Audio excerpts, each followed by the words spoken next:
Okay everyone, this is Ross, and what you're looking at here is my grafted Smith tree, and I put on a lot of growth this year. The last time I counted, it was around 255 inches of growth, and I don't know, it's just pretty incredible for a graft like that.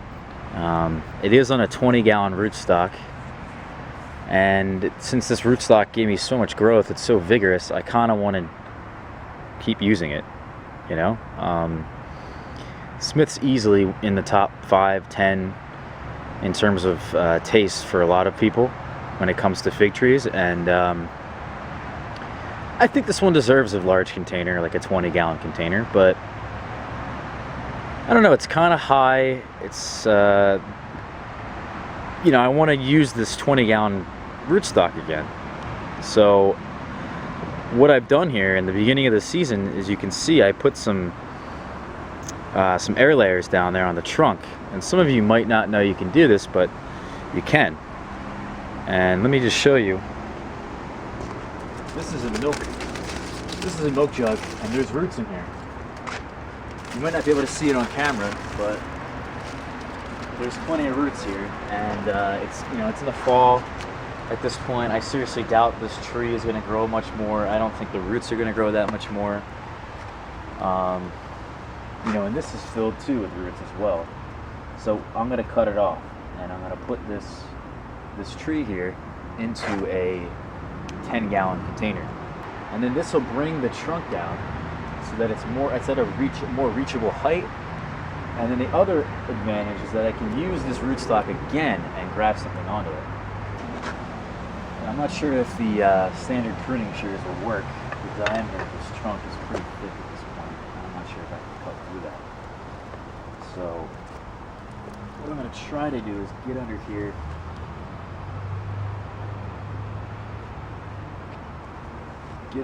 with the shears here that I have. Let's see if I can do this.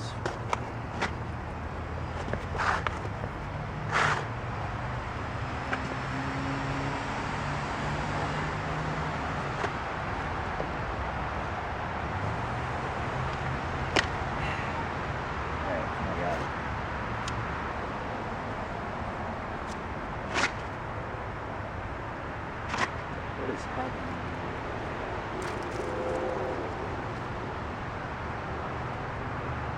Okay, so this is interesting. The roots have actually gone into the 20-gallon container. So I'm gonna try to take as much root as I can with it. And try to pull this out of here. And that's a lot of roots. That's a pretty good root right there. There's another one. Okay, I think I got the whole thing. That's it. Look at this, guys. Holy shit. Now, it does have some figs on it, you can see. Down here, I mean, it has some figs on it. They're not going to ripen in time. So, I mean, just look at this thing. This is incredible. Before I show you guys how I'm going to, up-pot this into a larger container, I wanted to show you what was left over here. This is left over right here, this trunk. And I mean, the crappy part is that it's so far down into the container, but I'm gonna take some of this dirt away when I graft onto this and use this trunk, and I'm hoping I can use this. Yeah, there's some green in there. So at some point next spring, I'm gonna come in here and cut off just the top of this, and I could probably do a bark graft where you take the bark off here and you slip it in. So that's the plan. For now, I'm gonna just cover it. I think that might be the best for just preserving this rootstock. I'm not sure. I've never done this before. Okay, now I'm gonna show you guys how I'm gonna up-pot this into a 10-gallon container, and this is the root pot pouch that I got. It's a grow bag, and it fits perfectly actually. I just put it in there to see how high the root mass would be, And this is, yeah, it's just about 12 inches high. And over here, it's also pretty much 12 inches high as well. So this thing fits perfectly, and you can see, I mean, look at this. This is just a ginormous tree here. Got some of the leaves falling off, but that's okay, because I'm going to take some of these leaves off anyway. Alright, so first thing first, I want to show you guys really just the best way to do this. If you're trying to uppot something and you really want to be careful with it, I recommend that you get some scissors and cut off the container, because I mean, it's not.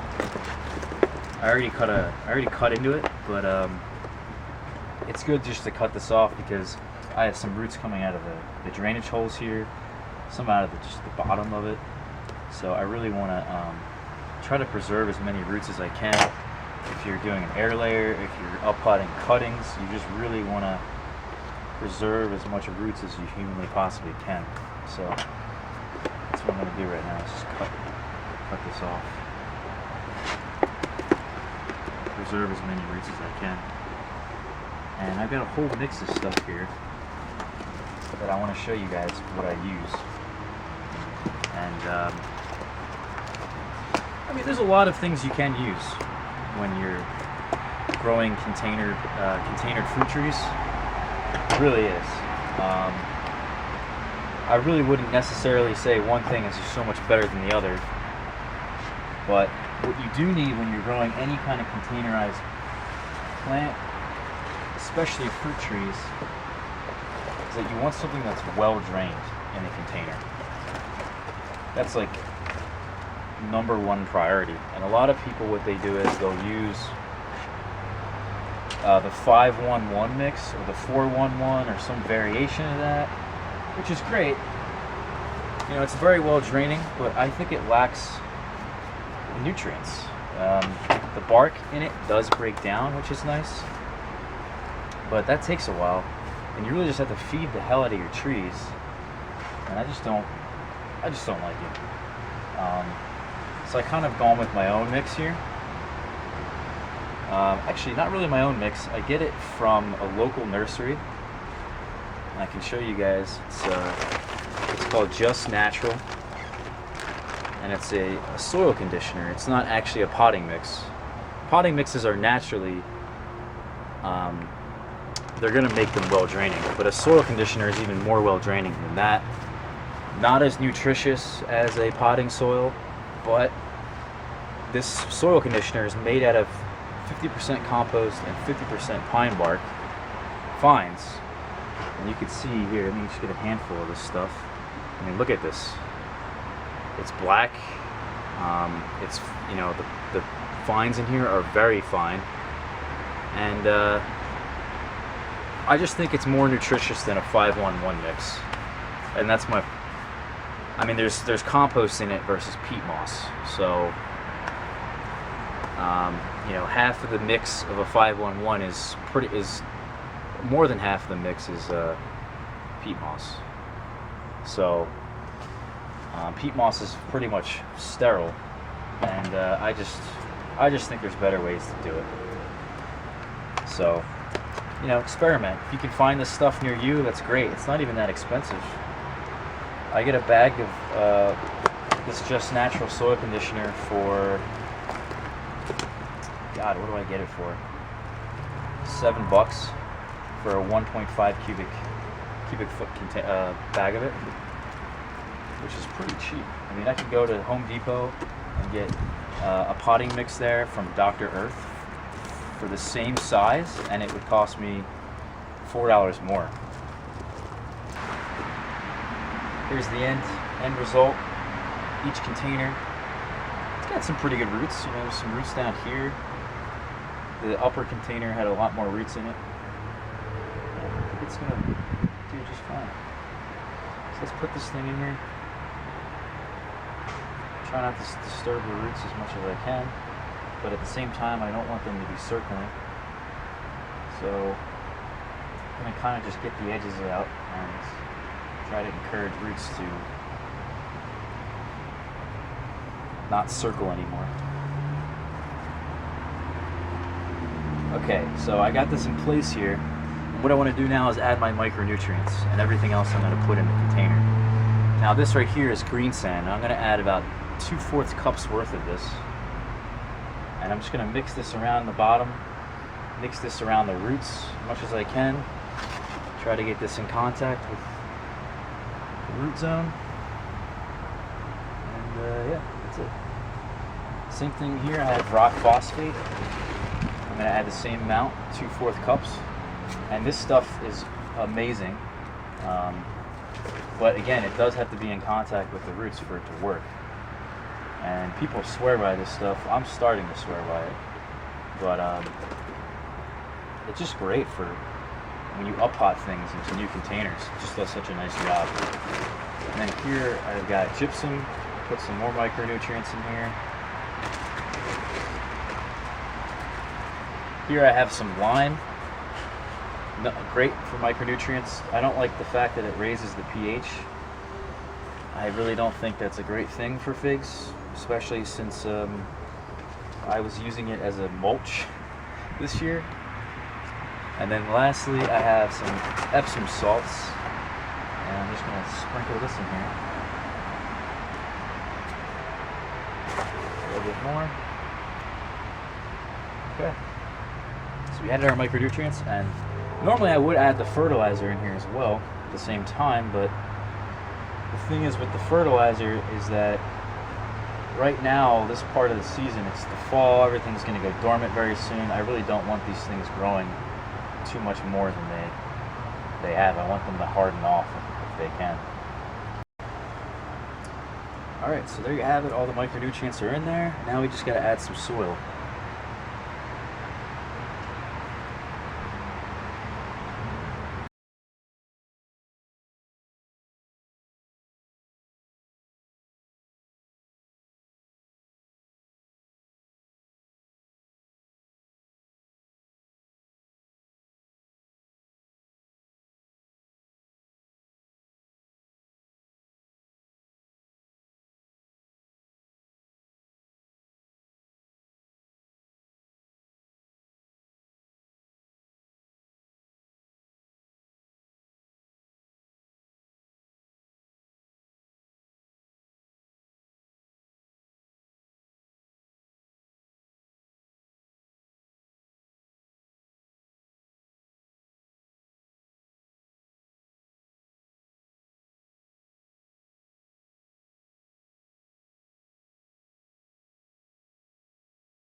Alright, so there you have it.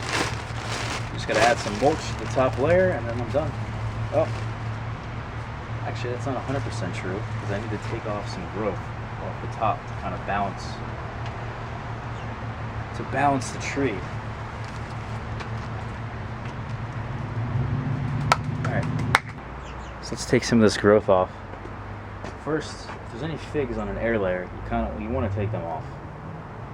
I knew that these weren't going to ripen. I kind of put them on there just for the hell of it. Take those off. Take off some of these leaves, these lower leaves.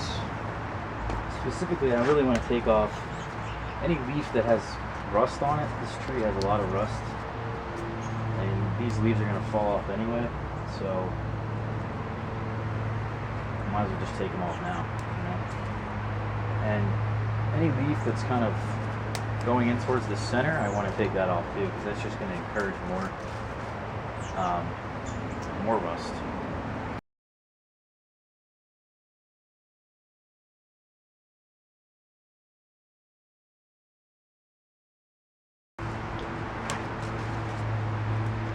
So as you can see, I took off a lot of foliage. Look at all these leaves. Probably 25-ish leaves there. And I mean, the thing you want to look out for now is that once you've taken off this air layer, you really want to make sure it's not drooping. I got to water this in real good, and you really want to make sure the next couple of days that this thing isn't going to start drooping. If it is drooping, you need to take off more leaves because the roots just can't support the leaf growth. So definitely keep an eye on it, and I'll see what's going to happen. Something else I want to mention here is that this tree kind of isn't in balance anymore. You know, it wasn't a 20-gallon rootstock. It looked very balanced, but now it's kind of not. I mean, you got this lateral here that has a couple scaffolds on it. Well, this is a scaffold that has a couple branches on it that kind of just is just off to the side too much. So what I want to do is bring this tree over a little bit to kind of put it in balance. And I think what I'm going to end up doing is actually taking one of these off. And I've said this in other videos, and I'll say it again, but per container, you know, this is a 5-gallon container, and I have 4 growth tips here. I actually have more now because I pinched. But per 5-gallon container, I don't think it's a good idea to have more than 3 growing tips on a fig tree. On a 10-gallon container, I don't think it's a great idea to have more than 5.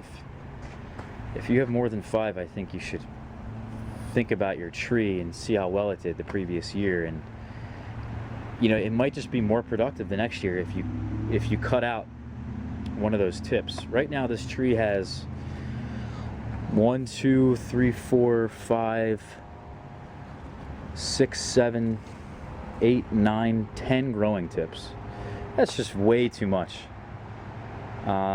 Even for a 20-gallon, I think that's too much. So, you know, just assess your trees and say to yourself, is my tree productive? Is it living up to the productivity of fig trees? Is there a fig on every node? And if not, you know, then you need to do something. So anyway, this is Ross, and I hope you guys learned something. I hope you guys enjoyed the video, and please subscribe. I mean, I haven't really asked in any of the previous videos for people to subscribe or thumbs up the videos, but I think it's a little sleazy in a way. I shouldn't really be asking you guys to do things. If you know, if you like the video, you're probably going to naturally thumbs up it or subscribe, but I find it does help just in the fact that people might forget. So, you know, I make these videos for free. You know, just help me out any way you can, just by giving me a thumbs up and subscribing. So yeah, thanks. This was Ross. Have a good day, everyone.